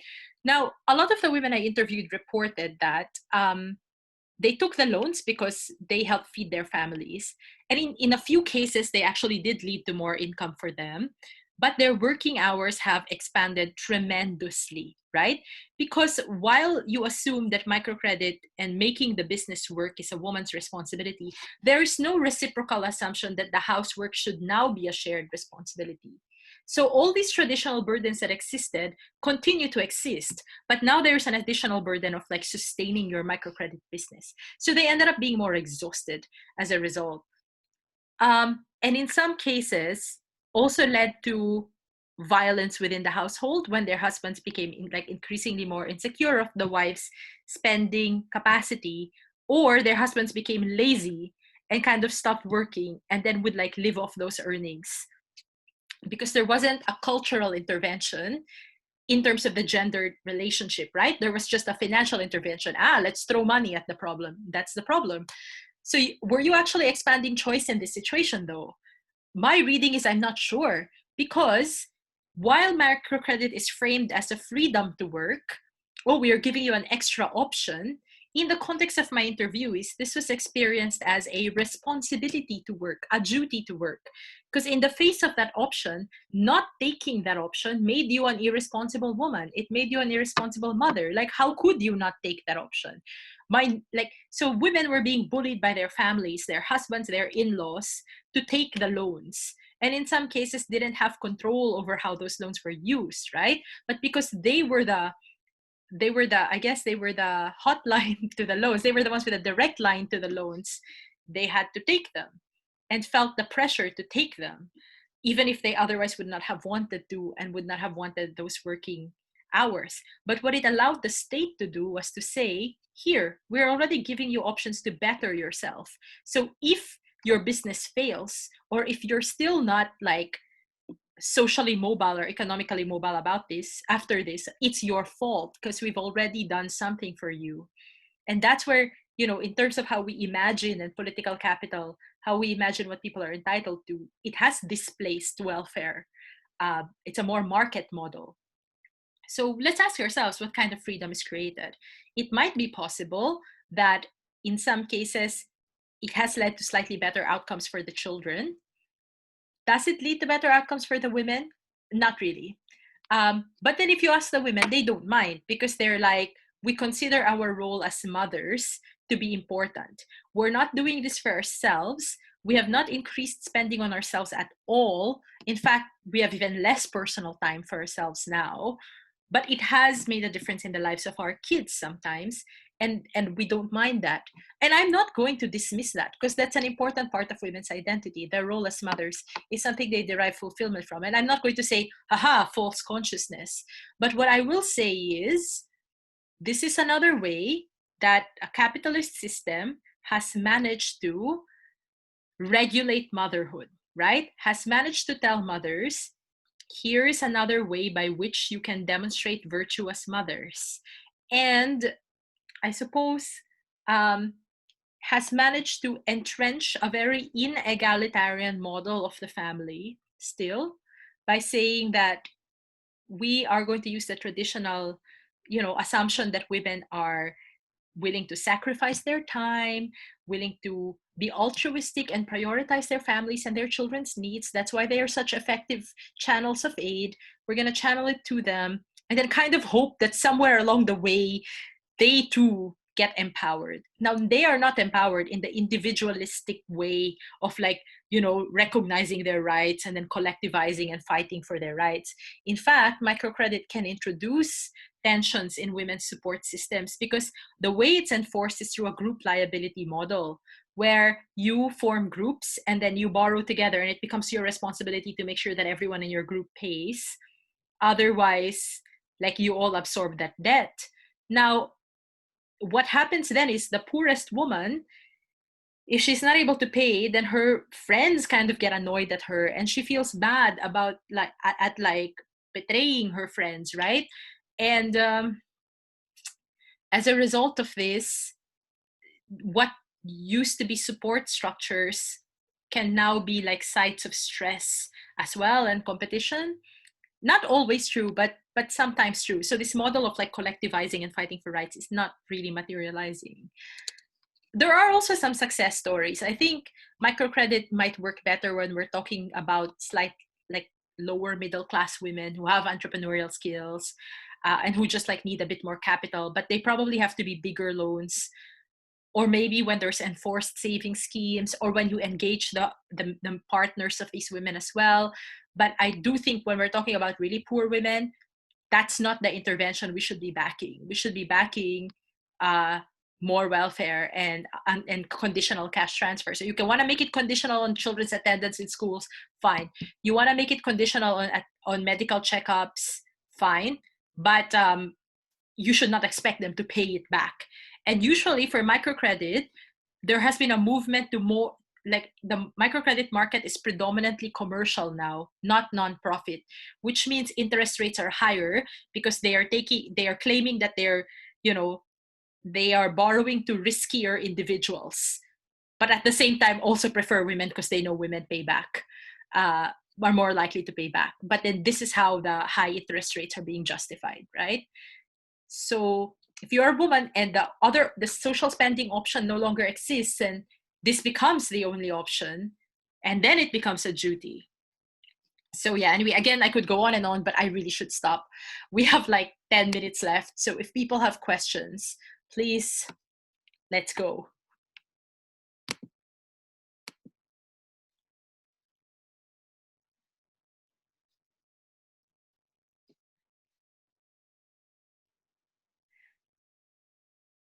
Am I optimistic about rights for sex workers in the near future? No, I am not.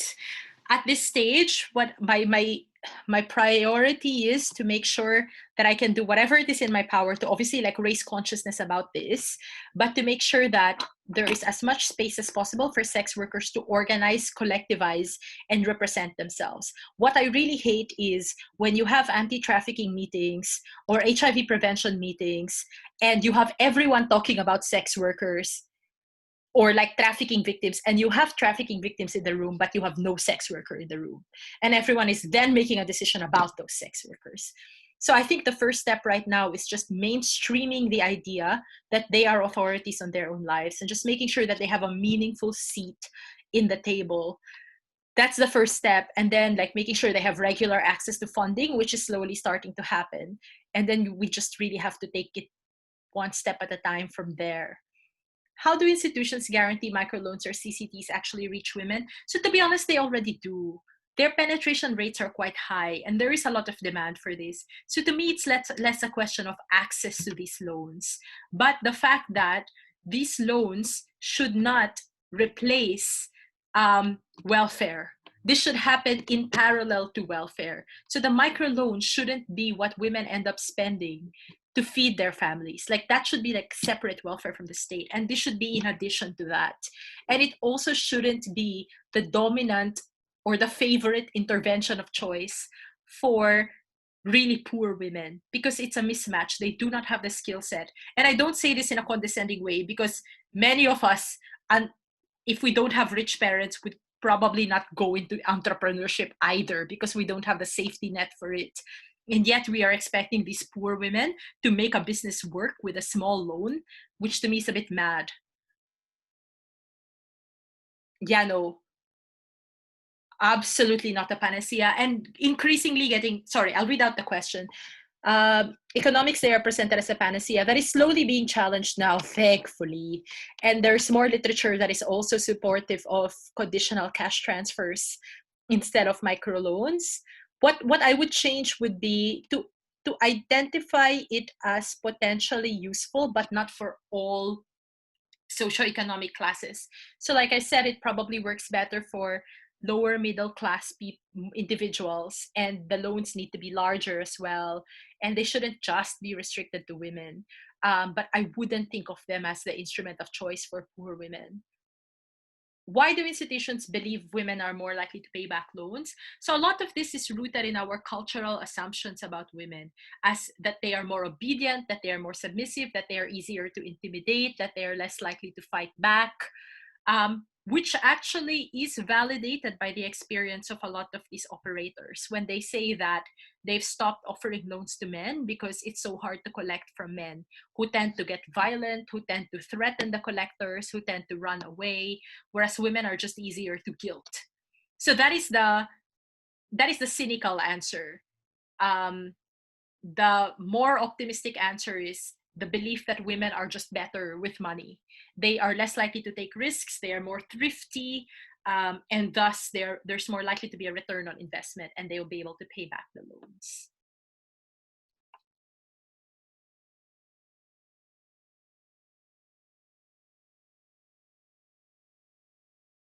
Okay, regarding addressing underlying cultural issues rather than giving women microloans, could you give an example on how to do that in a way that change seems likely?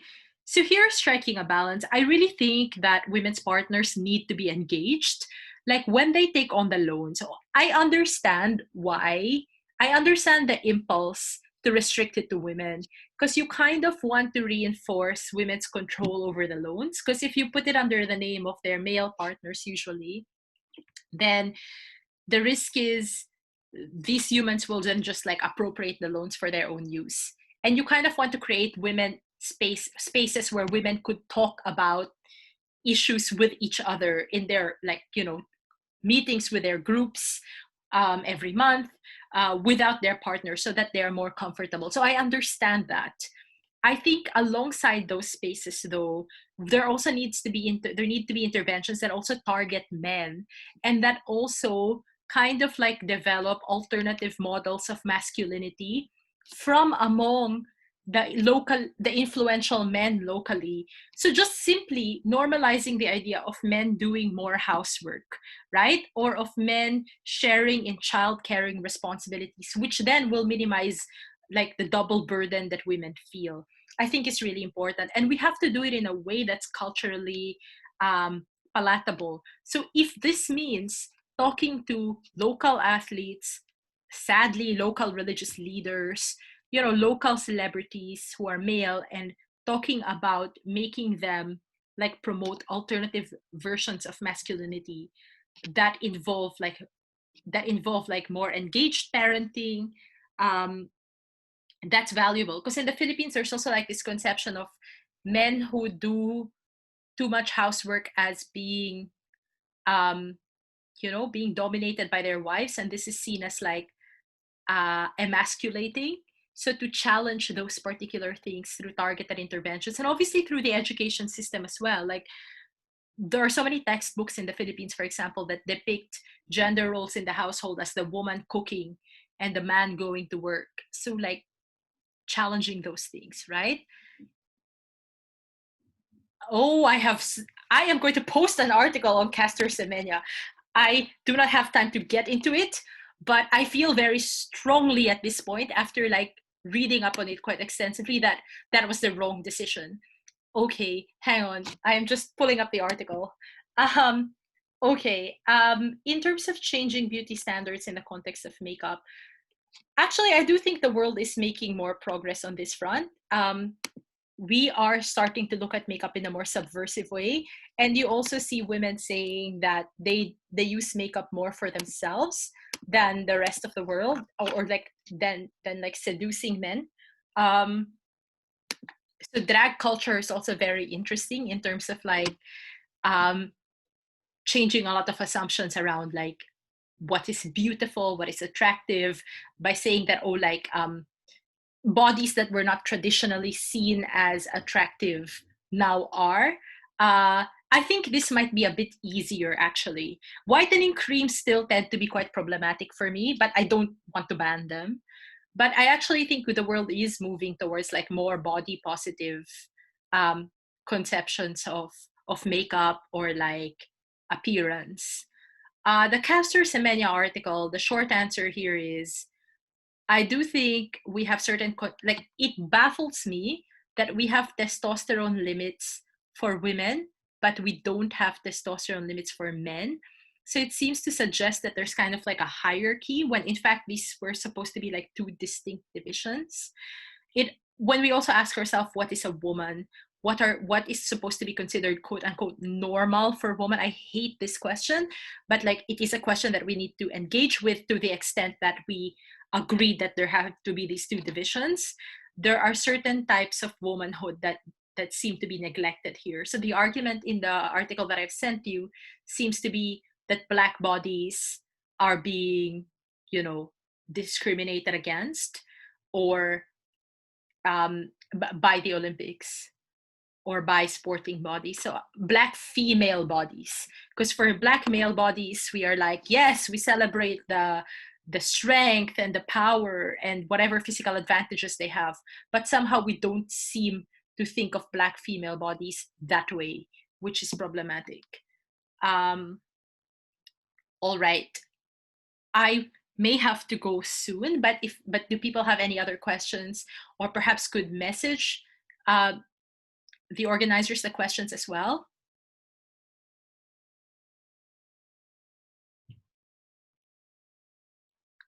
Okay, I can't see anyone. So, do you mean in the context of feminist advocacy, or do you mean like just in life? Okay, anything that I can suggest for individuals to do outside debate.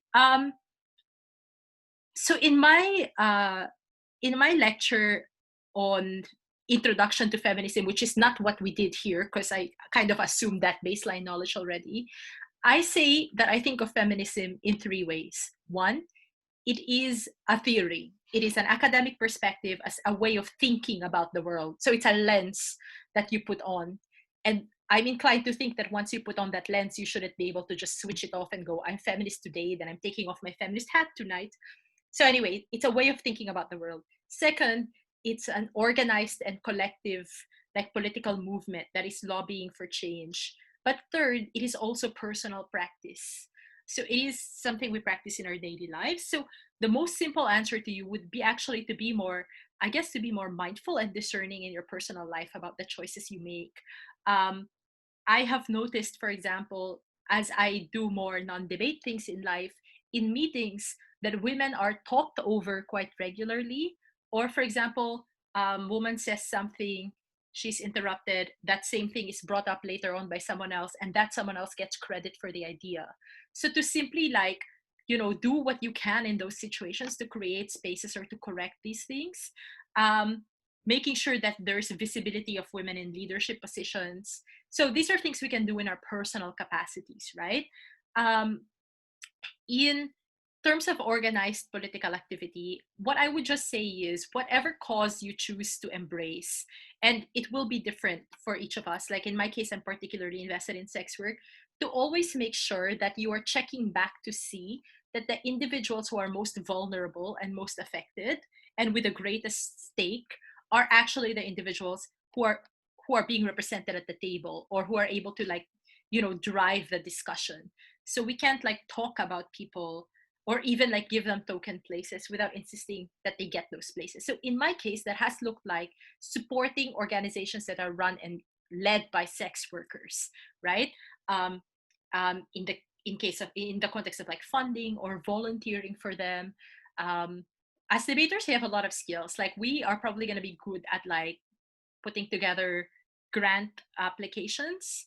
So to offer that kind of support, like writing an editorial support, or lending platforms to groups in a way that doesn't make it feel like we are condescending to them or that we are saving them. It always has to feel like they are our partners in what we are doing, and that we will defer to their knowledge of things. So I think just it's less about specific actions, but about that disposition that you assume, because we all want to do good things. The danger is falling into the savior mentality. So don't fall into the savior mentality. You always want to be an ally, and play a supporting role rather than taking up spaces from people. But it's more like creating spaces for them.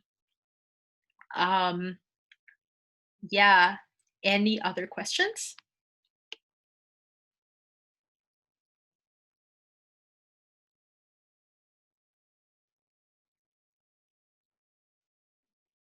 Yes. So I could actually just, when you, I think when the video of this talk is released, I can post a comment under that, or actually under the YouTube, which is what I did for Korea Worlds actually, where I post a link of sex worker rights orgs that are doing work in this direction.